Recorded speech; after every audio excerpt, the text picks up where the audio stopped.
YouTube, and welcome back to another video where today we have got a preview of the second episode of Series 12 that goes by the name of Spyfall Part 2, written by Chibnall and directed by Lee Haven Jones. So yes, this is going to be an interesting one to try and theorise upon, because there isn't, well, I mean that cliffhanger certainly, yeah. Anyways, so let's start on the basics. What do we know? So, the last episode ended with a cliffhanger of the Doctor being stuck in that weird dimension place which we don't really know anything about, apart from the fact that those creatures can go there. Jodie's stuck there. Ryan, Graham and Yaz are stuck in a crashing aeroplane, going to their imminent deaths. And O is the Master.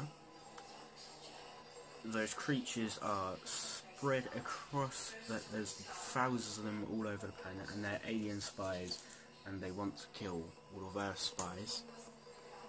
And Lenny Henry, his character called Daniel Barton, a technology genius in charge of a really powerful corporation called Vor, which is also a search engine, and upon many other things, is in league with the creatures and the Master. But what we know about that, so that's what's been set up for this episode.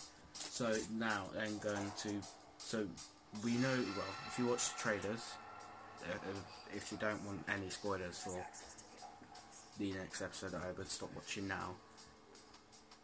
So if you watch the trailer, you know that we are going to, or at least the Doctor's going to France 1943, which is during Paris to be more specific, which is during the World War II, and will feature an actor that I'm going to absolutely butcher their names because I have no idea how to pronounce it, but let's give it a try. Aurora Marion. Yeah, please tell me how to say that, because I can't keep on saying Aurora. Who will play someone called Noor Inayat Khan, who is a heroic World War II British spy of Indian and American descent in the Special Operations Executive trained for wireless operation. Yeah. And now, I don't know much about this historic figure, so, I look forward to the episode to learning about that. What I do know is that she dies, I think, during, I think by the end of the episode, she will die in her historic, however history writes out her death to be. So that will undoubtedly be quite emotional, and as long as she's written well. That's my prediction for her character. Apart from that, I don't really know, because I said I don't really know what she did. So I reckon the Master will pick Jodie up and send her to his TARDIS, and then from there with Lenny Henry, Daniel Barton, I've got to stop calling him Lenny Henry.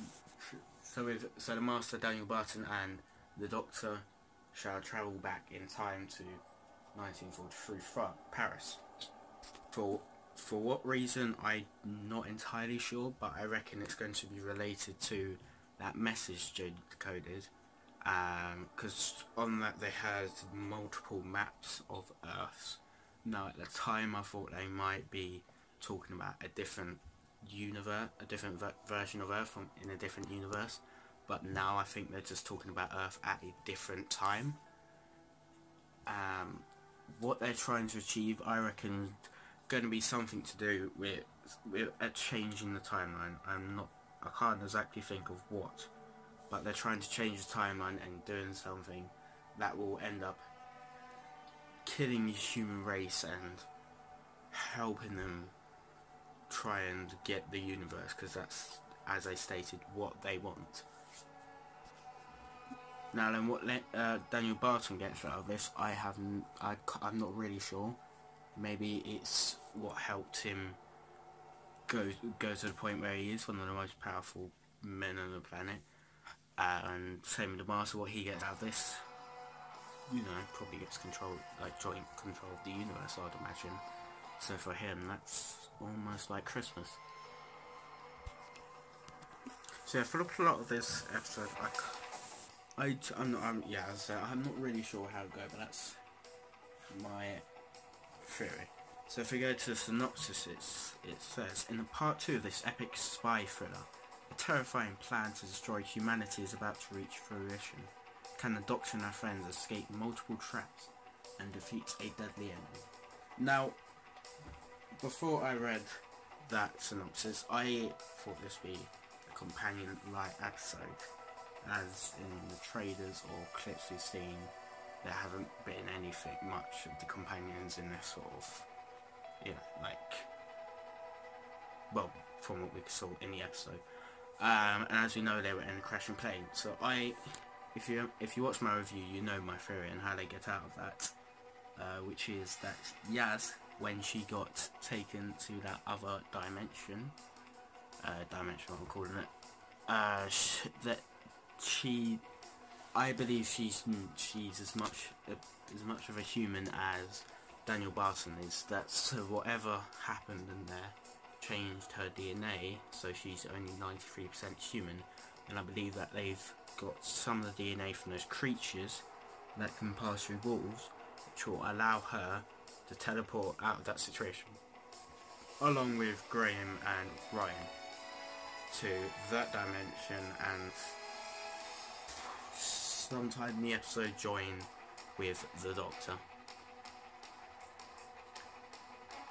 So now then, what I want to see from this episode, so in an interview, I believe, Chibnall said that this would be a darker sort of episode, which I'm really looking forward to see, because, I mean, the Witchfinders kind of had that sort of darker tone when you think about it, and Demons of Punjab obviously had quite an emotional ending.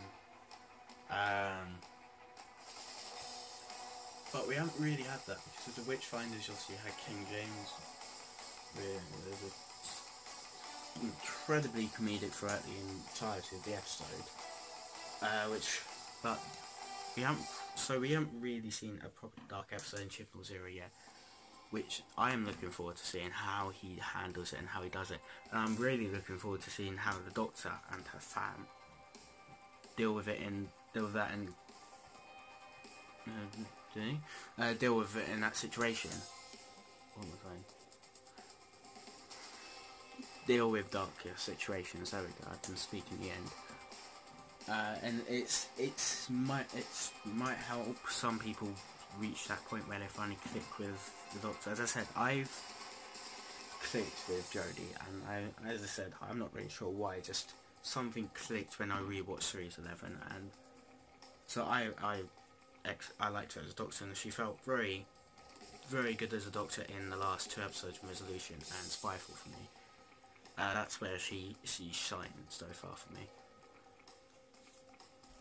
But if people see her like show more of a darker side and an angrier side, and show that those experiences, however that much experience of the age she is, because of however old she is, she hasn't actually said yet, then that might, you know, if it's done well, that could be enough for some people at least to click with Jodie, which I do hope happens, because naturally it's better to have a Doctor that people do like, and to have a Doctor that people don't like. That's just, you know, you prefer it the other way around. But I really want the Master to end up being like Jodie's, like, you know, big villain throughout this. Now, we haven't really had that sort of thing like done that like properly since maybe the RTD era with David Tennant and John Zoom, but he appeared quite late in his era, so maybe not. But we haven't really had that, and I think if Jodie had an arch nemesis, that would be very good. And if he could push her to the point of where she's really struggling and really worried, and really shows her anger towards the Master, with the Master just being a Master, but unpredictable. Just everything that the Master does, that will be brilliant. I really do hope that is what happens in the episode between those two, because I'm really looking forward to see how that goes. I'm looking forward to seeing what he does with the Doctor's companions, because sort of in Spyfall Part 1, I think if the Doctor didn't interrupt it,